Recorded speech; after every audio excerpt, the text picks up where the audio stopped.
കളിക്കളത്തിലെ പരിക്കുകളെ ഇനി പേടിക്കേണ്ട.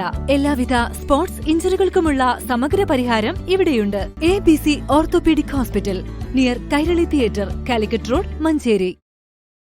ശക്തമായി തുടരുന്ന കാറ്റിലും മഴയിലും KSEBക്ക് വൻ നാശനഷ്ടം. വ്യാഴാഴ്ച മുതൽ ഇന്നലെ വൈകിട്ട് 3:30 വരെയുള്ള കണക്കുകൾ പ്രകാരം 2.56 കോടി രൂപയുടെ നഷ്ടമാണ് ഉണ്ടായത്. 34 ഹൈടെൻഷൻ വൈദ്യുതി കാലുകളും 451 ലോ ടെൻഷൻ കാലുകളും തകർന്നു. മഞ്ചേരി, തിരൂർ, നിലമ്പൂർ സർക്കിളുകളിലായി 2,40,678 ഉപഭോക്താക്കൾക്ക് വൈദ്യുതി തകരാർ സംഭവിച്ചു.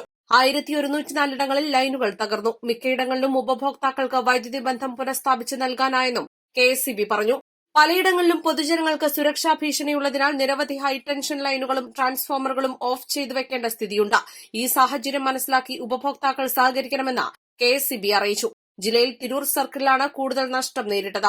112 LT വൈദ്യുതി കാലുകളും 8 HD കാലുകളും തകർന്നു വീണു. 28 ട്രാൻസ്ഫോമറുകൾ തകരാറിലായി. 438 ഇടങ്ങളിൽ LT ലൈനുകളും 29 ഇടങ്ങളിൽ HD ലൈനുകളും തകർന്നു. 23,878 ഉപഭോക്താക്കളുടെ വൈദ്യുതി കണക്ഷൻ തകരാറിലായി. 1.11 കോടി രൂപയുടെ നഷ്ടമാണ് 2 ദിവസത്തിനിടെ ഉണ്ടായത്. മഞ്ചേരി സർക്കിളിന് കീഴിലാണ് കൂടുതൽ കണക്ഷനുകൾ തകരാറിലായത്.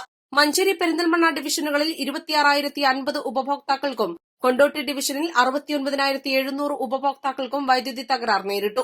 25 സെക്ഷനിലും കാറ്റിനെ തുടർന്നുള്ള നാശനഷ്ടങ്ങൾ നേരിട്ടു. 159 LT വൈദ്യുതി ലൈനുകളും 6 HD കാലുകളും തകർന്നു. തൃക്കലങ്ങോട് ഭാഗത്ത് ഒരു ട്രാൻസ്ഫോമർ തകരാറിലായി. 317 ഇടങ്ങളിൽ ലൈനുകൾ പൊട്ടിവീണു.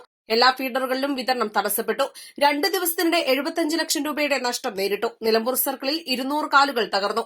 320 ഇടങ്ങളിൽ ലൈനുകൾ പൊട്ടിവീണു. 400 ട്രാൻസ്ഫോമറുകളുടെ പരിധിയിൽ അറ്റകുറ്റപ്രവൃത്തി നടത്തേണ്ടി വന്നു. ഒരു ട്രാൻസ്ഫോമർ തകരാറിലായി. 95,000 ഉപഭോക്താക്കളുടെ കണക്ഷൻ തകരാറിലായി. വണ്ടൂർ ഡിവിഷനിലെ എടവണ്ണ, പാണ്ടിക്കാട്, തുവൂർ, മേലാറ്റൂർ, കരുവാരകുണ്ട് ഭാഗങ്ങളിലും നിലമ്പൂർ ഡിവിഷനിലെ കരുളായി, നിലമ്പൂർ, പോത്തുകല്ല്, പൂക്കോട്ടുമാടം ഭാഗങ്ങളിലുമാണ് നിലമ്പൂർ സർക്കിളിൽ കൂടുതൽ നഷ്ടം നേരിട്ടത്. 75 ലക്ഷം രൂപയുടെ നഷ്ടമുണ്ടായി. East live, Manjeri.